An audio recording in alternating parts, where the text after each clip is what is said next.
Welcome to special live. నేను రమా మండవ. ఈ రోజు లైవ్లో భాగంగా మనం తీసుకోబోతున్న టాపిక్ ఏంటంటే వైఎస్ఆర్సీపీ నేత, సీనియర్ నేత, రాజ్యసభ సభ్యుడు విజయసాయిరెడ్డి బీజేపీ వైపు వెళ్లే ప్రయత్నం చేస్తున్నారా అంటే ఆ దిశగానే కొన్ని ప్రయత్నాలు అయితే జరుగుతూ ఉన్నాయి.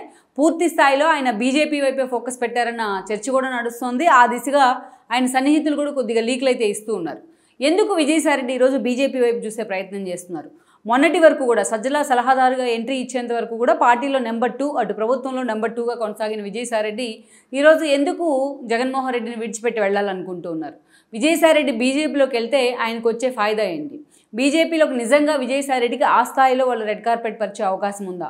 ఎందుకు విజయసాయిరెడ్డి బీజేపీ వైపు అంత సీరియస్గా చూసే ప్రయత్నం చేస్తున్నారు? నిన్నగాక మొన్న మీడియా ముందుకు వచ్చి బీజేపీని కూడా రాజ్యసభలో వైఎస్ఆర్సీపీ బలం ఉంది, వైఎస్ఆర్సీపీని కూడా మీరు పరిగణలోకి తీసుకోవాలంటూ కూడా మాట్లాడిన విజయసాయిరెడ్డి ఆ స్థాయిలో ఎందుకు ప్రయత్నాలు చేసుకుంటూ ఉన్నారు జాతీయ పార్టీలోకి వెళ్లేందుకు? అలా ఏదైతే ఈ అంశాలన్నీ కూడా ఈ రోజున చాలా సీరియస్గా చర్చనీయాంశం అవుతున్నాయి. ఒకవైపు సలహాదారు పదవిని ఆల్రెడీ కోల్పోయారైన సజ్జల, మరోవైపు చూసినట్లయితే పార్టీ ఈ రోజున ఇంత అధ్వాన స్థితికి దిగజారిపోవడానికి సజ్జలే కారణం ఉన్న విమర్శలు అయితే వస్తున్నాయి. అన్ని వేళ్ళు కూడా ఈరోజు సజ్జల వైపే. 99.9% అందరూ కూడా ఈరోజు ఓడిపోయిన వాళ్ళు, పార్టీ ఓటమితో పూర్తి స్థాయిలో డిఫెన్స్లో ఉన్న వాళ్ళంతా సజ్జల వైపే చూపిస్తున్న పరిస్థితి. ఈ కారణాలతో అటు జగన్మోహన్ రెడ్డి కూడా పూర్తిగా సజ్జలను అయితే పక్కన పెట్టారన్న చర్చ అయితే నడుస్తోంది. ఆ దిశగా అందులో వాస్తవం కూడా ఉంది. జగన్మోహన్ రెడ్డి చేసిన రివ్యూస్ కానీ మిగతా అంశాల్లో కానీ ఎక్కడ సజ్జల మాట్లాడుతున్న అంశమో లేకపోతే సజ్జల హైలైట్ అవుతున్న అంశమో మనకు కనిపించదు ఈ 10 రోజులుగా. సో అలా సజ్జలను ఒకవైపు పక్కన పెట్టున్నారు. మరోసారి విజయసాయిరెడ్డి లాంటి వాళ్ళని పార్టీలో యాక్టివ్ చేయబోతున్నారని చర్చ జరుగుతున్న ఈ సమయంలో విజయసాయిరెడ్డి లాంటి వాళ్ళు నిజంగా కమలం పార్టీ వైపు చూస్తున్నారన్న చర్చ అయితే మాత్రం ఒక్కసారిగా వైసీపీని కుదిపేస్తుంది ఈ రోజున. మరి ఇలాంటి పరిస్థితి తెర మీదకి వచ్చినట్లయితే జగన్మోహన్ రెడ్డి ఏం చేయబోతున్నారు అనేది కూడా ఈరోజు ఒక కీలక అంశంగా మారబోతోంది. మనం చూసినట్లయితే ఈ విజయసాయిరెడ్డి ఈ స్థాయిలో ఆయన బీజేపీ నుంచి ఆహ్వానం ఉందా అంటే ఆ స్థాయిలో ఆయనకి బీజేపీ నేతలతో పరిచయాలు కూడా ఉన్నాయి. ఆ స్థాయిలో తనకంటూ ఒక ఇండివిజువాలిటీని అయితే ఆయన క్రియేట్ చేసుకున్నారు. అలాంటి విజయసాయిరెడ్డి ఈ రోజున పార్టీని వీడుతున్నారంటే బీజేపీలో చేరుతున్నారనే చర్చ కంటే వైసీపీని వీడతారనే చర్చ ఈరోజు చాలామందికి ఒక ఉత్కంఠనైతే కలిగిస్తున్న అంశంగా మారింది. పార్టీ అసలే డిఫెన్స్లో పడిన ఈ పరిస్థితుల్లో విజయసాయిరెడ్డి లాంటి నేత పార్టీని వీడినట్లయితే అది ఎలాంటి మెసేజ్ జనంలోకి వెళ్లే ప్రయత్నం చేస్తోంది అన్న చర్చ కూడా హాట్ టాపిక్ అవుతుంది.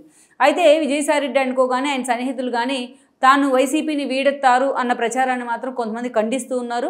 బట్ ఎంత ఖండిస్తూ ఉన్నా ఈ ప్రచారం మాత్రం విజయసాయిరెడ్డి కేంద్రంగా చాలా హాట్ టాపిక్ అవుతోంది. అందుకు కారణాలు ఏంటో మనం చర్చించుకోవాలంటే గతంలో ఒకసారి విజయసాయిరెడ్డి ప్రస్థానాన్ని కూడా మనం గుర్తు చేసుకోవాలి. వైఎస్ఆర్ ఫ్యామిలీకి ఒక ఆడిటర్గా ఆయన తెర మీదకి వచ్చారు. అదే స్థాయిలో అంత సిన్సియర్గానే వాళ్ళ ఫ్యామిలీకి అంత క్లోజ్ అసోసియేట్ కూడా అయ్యారు. ఈ క్రమంలోనే వైఎస్ఆర్ ముఖ్యమంత్రిగా ఉన్నప్పుడు కూడా విజయసాయిరెడ్డికి టీటీడీ బోర్డు మెంబర్గా కూడా ఆయనకు అవకాశం ఇవ్వడం జరిగింది. ఆ తర్వాత రెండోసారి వైఎస్ ముఖ్యమంత్రి అవడం కానీ హెలికాప్టర్ ప్రమాదంలో ఆయన మరణించిన సందర్భం మనకు తెలిసిందే. ఇక జగన్మోహన్ రెడ్డి పార్టీ పెట్టిన సమయంలో అక్రమాస్తుల కేసులు చుట్టుముట్టే ఆయన. ఈ క్రమంలోనే ఆయన దాదాపు 16 నెలల పాటు జైల్లో ఉండాల్సి వచ్చింది. విజయసాయిరెడ్డి ముందుగా ఫ్యామిలీకి ఒక ఆడిటర్గా ఉన్న ఆ తర్వాత రోజులు నెల్లూరు జిల్లా నుంచి ఆయన రిప్రజెంట్ చేయడం జరిగింది. సో ఆ తర్వాత నుంచి మనం చూసినట్లయితే పూర్తి స్థాయిలో అటు జగన్మోహన్ రెడ్డికి అయితే మాత్రం అత్యంత కీలకమైన వ్యక్తిగా మారారు. ఆయన బిజినెస్ మొదలుకొని అనేక అంశాల్లో కూడా ఆయన ఆడిటర్గా వ్యవహరిస్తూ సలహాదారుగా కూడా ఉంటూ వచ్చారు కొన్ని మనీ మ్యాటర్స్లో కూడా. ఆ తర్వాత మనం చూస్తే జగన్మోహన్ రెడ్డి ఎప్పుడైతే జైలుకి వెళ్ళి ఉన్నారో అదే సమయంలో విజయసాయిరెడ్డి కూడా ఆ అక్రమాస్తుల్ని ప్రొటెక్ట్ చేసిన కారణంగా ఆయన కూడా ఆ రోజు సిబిఐ అరెస్ట్ చేసింది. జగన్మోహన్ రెడ్డితో పాటు ఆయన కూడా దాదాపు 16 నెలలకు పైనే జైల్లో ఉన్నారు, జంజల్గూడ జైల్లో. అయితే ఇక్కడే వాళ్ళిద్దరికి మధ్య బాండింగ్ చాలా స్ట్రాంగ్ అయిందని అనుకోవాలి ఆ జైలు పరిణామాల క్రమంలోనే. ఇక తర్వాత వన్స్ బయటికి వచ్చిన తర్వాత జగన్మోహన్ రెడ్డి ఆయన ప్రధాన కార్యదర్శి పదవి ఇచ్చి మరీ పార్టీలోకి తీసుకున్నారు. అప్పుడు దాకా కేవలం జగన్మోహన్ రెడ్డికి ఒక అసోసియేట్గా మాత్రమే ఉండేవాళ్ళు విజయసాయిరెడ్డి. ప్రధాన కార్యదర్శి పదవి ఇచ్చున్నారు విజయసాయిరెడ్డికి. ఇక ఆ తర్వాత పార్టీలో కూడా ఆయన చాలా కీలకమయ్యారు. ప్రధాన కార్యదర్శి హోదాలోనే పూర్తి స్థాయిలో పార్టీని ప్రక్షాళన చేసే ప్రయత్నాలు కానీ ఇలాంటివి జరుగుతూ వచ్చాయి. ఈ క్రమంలోనే ఆ రోజున పార్టీ ప్రతిపక్షంలో ఉంది, అంటే 2014 ఎన్నికల కంటే ముందే ఇది. అప్పుడున్న పరిస్థితుల్లో పార్టీ ఖాతాలోకి ఒక రాజ్యసభ స్థానం రావడం జరిగింది. బట్ జగన్మోహన్ రెడ్డి ఎంతమంది సీనియర్లు వారిస్తున్నాం వినుకుండా అటు మైసూరారెడ్డి లాంటి వాళ్ళు కూడా రేస్లో ఉన్నారు ఆ రోజున. వీళ్ళందరినీ పక్కన పెట్టి అది విజయసాయిరెడ్డికి అప్పగించే ప్రయత్నం చేశారు. అంటే విజయసాయిరెడ్డి అంత లాయల్టీని జగన్మోహన్ రెడ్డి దగ్గర తెచ్చుకోగలిగారని అనుకోవాలి. సో అలా విజయసాయిరెడ్డికి రాజ్యసభ టికెట్ కూడా దక్కింది. వన్స్ ఎప్పుడైతే తనకు రాజ్యసభ అభ్యర్థిత్వాన్ని జగన్మోహన్ రెడ్డి ఖరారు చేశారో అప్పటి నుంచి కూడా టువర్డ్స్ జగన్మోహన్ రెడ్డి తన గ్రాటిట్యూడ్ అయితే ఆయన చూపిస్తూ వచ్చారు. తనని అత్యున్నత స్థాయిలో పెద్దల సభ అయిన రాజ్యసభకి జగన్మోహన్ రెడ్డి పంపించారు కాబట్టి అదే స్థాయిలో ఆయన ముఖ్యమంత్రిని చేసి ఆయన రుణం తీర్చుకుంటానంటూ కూడా ఎప్పుడు మాట్లాడుతూ ఉండేవాళ్ళు విజయసాయిరెడ్డి, ఆఫ్ ద రికార్డ్ అటు మీడియాతో కానీ ఆన్ ద రికార్డ్ కానీ. అదేవిధంగా పనిచేస్తూ వచ్చారు ఆయన. ఇక రాజ్యసభ వన్స్ తన చేతిలోకి వచ్చిన దగ్గర నుంచి ఏపీ గల్లీ నుంచి ఢిల్లీ దాకా వైఎస్ఆర్సీపీని లైమ్లైట్లో పెడతంలో విజయసాయిరెడ్డి ఎప్పుడు సక్సెస్ అయ్యారని అనుకోవాలి. ప్రత్యేకించి ఆయన గురించి చెప్పుకోవాలంటే 2014లో పార్టీ ఓటమి తర్వాత ఆ స్థాయిలో ఆయన జగన్మోహన్ రెడ్డి కంటే ఎక్కువగా సీరియస్గా తీసుకున్నారు వైఎస్ఆర్సీపీని అధికారంలోకి తీసుకురావడం అనే లక్ష్యాన్ని. ఇక ఢిల్లీలో అటు ఆయన ఎంపీ హోదాలో అటు మీడియాతో ర్యాపో కానీ అదేవిధంగా జాతీయ స్థాయిలో ఉన్న పలు పార్టీల ఎంపీలతో కానీ ఆయన క్లోజ్నెస్ పెరిగింది. ఈవెన్ అధికారంలోకి వచ్చిన బీజేపీతో కూడా అదే స్థాయిలో సత్సంబంధాలు మెయింటైన్ చేశారు. ఒక ప్రశాంత్ కిషోర్ లాంటి ఒక సీనియర్ వ్యూహకర్తను వైఎస్ఆర్సీపీకి వ్యూహకర్తగా పనిచేయడంలో ఆయన ఒప్పించడంలో కూడా ఆయన ప్రశాంత్ కిషోర్ని కన్విన్స్ చేయడంలో విజయసాయిరెడ్డి ఆ స్థాయిలో లైజనింగ్ చేశారని అనుకోవాలి. ఇక ఆ తర్వాత రోజుల్లో ప్రశాంత్ కిషోర్ కారణంగానే ప్రశాంత్ కిషోర్ని యాక్సెప్ట్ చేయడం కారణంగానే జగన్మోహన్ రెడ్డి ఆయన పాదయాత్ర మొదలుకొని అనేక అంశాల్లో ప్రశాంత్ కిషోర్ అని టీం ఒక హార్డ్ కోర్ టీం లాగా జగన్మోహన్ రెడ్డి కోసం వ్యూహాలు రచించింది. అదే స్థాయిలో పనిచేసింది. దాని ఫలితం కూడా కనిపించింది. ఇక అది అలాంటి విజయసాయిరెడ్డి సహకారం కావచ్చు. ఇక పార్టీ పరంగా చూసిన జాతీయ స్థాయిలో వైఎస్ఆర్సీపీని లైమ్లైట్లో పెట్టే ప్రయత్నమే చేయడం కాదు విజయసాయిరెడ్డి. రాష్ట్ర స్థాయిలో చూసినా అటు పార్టీ క్యాడర్ని అందరినీ ఓన్ చేసుకునే ప్రయత్నం కానీ పార్టీ అధికారంలోకి వస్తే ఎలాంటి ఫలితాలు ఉంటాయని చెప్పే విషయంలో కానీ ఆయన సక్సెస్ అయ్యారని అనుకోవాలి. పాదయాత్ర రూపంలో జగన్మోహన్ రెడ్డి ఏదైతే పూర్తి స్థాయిలో జనాల్లో తన పరపతి పెంచుకోవడానికి దాన్ని ఉపయోగించుకుంటే విజయసాయిరెడ్డి లాంటి వాళ్ళు పార్టీ మీద అయితే ఫోకస్ పెట్టే ప్రయత్నం చేశారు. పార్టీని రూట్ లెవెల్లో జనంలోకి తీసుకెళ్లే ప్రయత్నం చేశారు. వాట్ ఎవర్ ఇట్ మే, ఇవన్నీ కారణాలు అనేది మనం పక్కన పెడితే 2019లో ఒక థంబింగ్ మెజారిటీతో జగన్మోహన్ రెడ్డి సీఎం అయ్యారు. సీఎం అయిన తర్వాత కూడా వాళ్ళిద్దరి మధ్య బాండింగ్ అలానే ఉంటూ వచ్చింది. జగన్మోహన్ రెడ్డి ఎప్పుడైతే 3 రాజధానుల నిర్ణయం ప్రకటించారో అప్పుడు ఉత్తరాంధ్రకు ఎగ్జిక్యూటివ్ క్యాపిటల్ అన్నారు ఆ రోజు వైజాగ్ను, ఉత్తరాంధ్రకు విజయసాయిరెడ్డిని ఇన్ఛార్జిగా పంపించడం జరిగింది. దాదాపు 3 ఏళ్ల పాటు విజయసాయిరెడ్డి ఆ పదవిలో ఉన్నారు. అనఫిషియల్ సీఎంగా ఉత్తరాంధ్రకు వ్యవహరించారనే విమర్శలు కూడా తెచ్చుకున్నారు. బట్ విజయసాయిరెడ్డి మాత్రం అక్కడ స్థానికంగా నేతలను కానీ అక్కడ క్యాడర్ని కానీ తనకు అనుకూలంగా మార్చుకోవడంలో సక్సెస్ అయ్యారని అనుకోవాలి.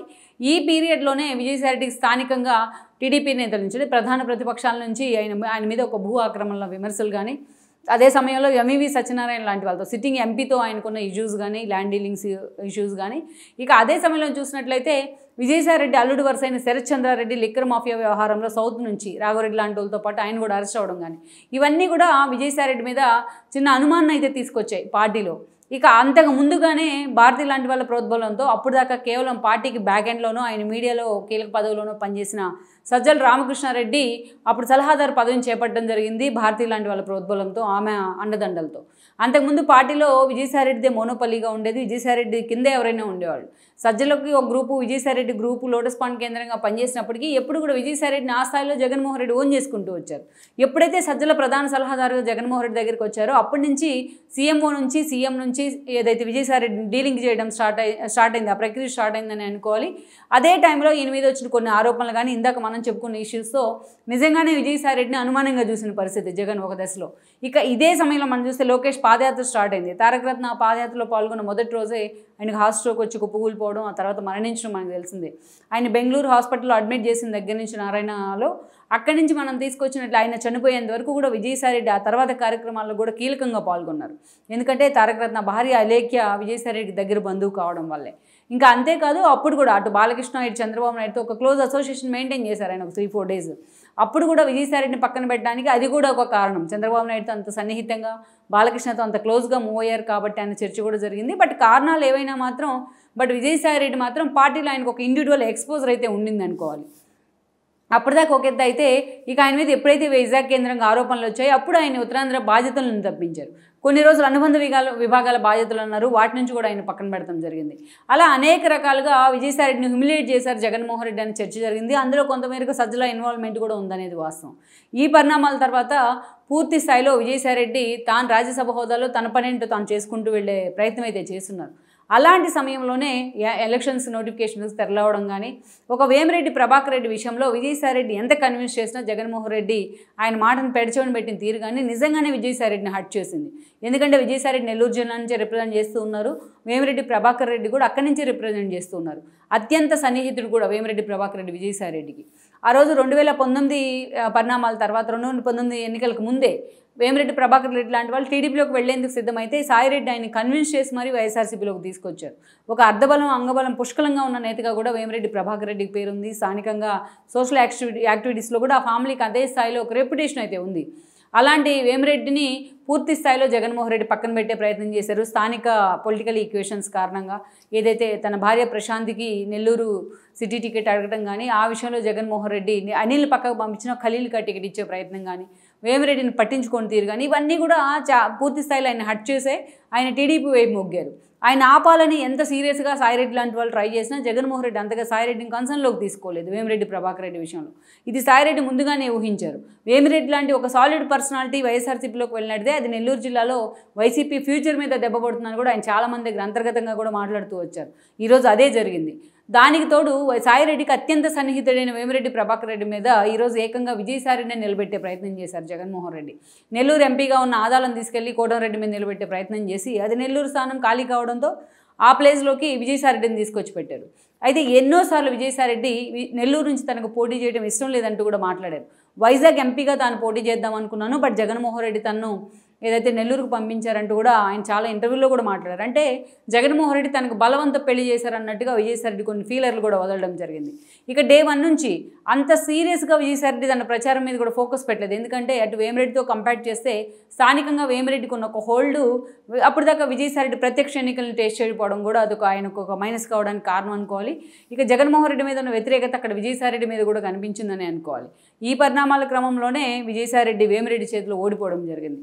ఆల్మోస్ట్ ఓడిపోయిన తర్వాత 10 days విజయసాయిరెడ్డి ఎక్కడ కనిపించిన పరిస్థితి కానీ మీడియాలోకి వచ్చిన పరిస్థితి కానీ అయితే లేదు.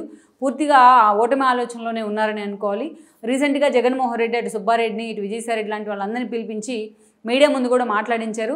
ఎప్పుడు తన నేచర్కి భిన్నంగా చంద్రబాబు నాయుడు అంటేనో టీడీపీ అంటేనో అగ్రెసివ్గా ముందుకెళ్లే విజయసాయిరెడ్డి చాలా స్లోగా బీజేపీని టీడీపీని ఏదైతే పలు ఇష్యూలు కేంద్రంగా టార్గెట్ చేసే ప్రయత్నం అయితే చేశారని అనుకోవాలి. సో ఈ పరిణామాలన్నీ ఒక ఎత్తు అయితే ఈరోజు సజ్జలే ఓటు ఈ పార్టీలు ఈ రోజున వైఎస్ఆర్సీపీ ఈ పరిస్థితిలో ఉండడానికి సజ్జలే కారణం అన్న విమర్శలు వెల్లువెత్తుతున్నాయి. అందుకని ఈరోజు సజ్జలను పూర్తిగా జగన్మోహన్ రెడ్డి పక్కన పెట్టే ప్రయత్నం చేస్తున్నారు. ఎప్పుడైతే సజ్జలను పక్కన పెట్టారో అప్పుడు విజయసాయిరెడ్డిని పార్టీలోకి తీసుకునే ప్రయత్నం జరుగుతోందన్నది ఒక చర్చ. మళ్ళోసారి విజయసాయిరెడ్డి అటు జగన్మోహన్ రెడ్డి క్లోజ్ అసోసియేట్లోకి వెళ్ళబోతున్నారు అనేది అయితే ఇంకో లీక్, బయట నుంచి వస్తున్న లీక్.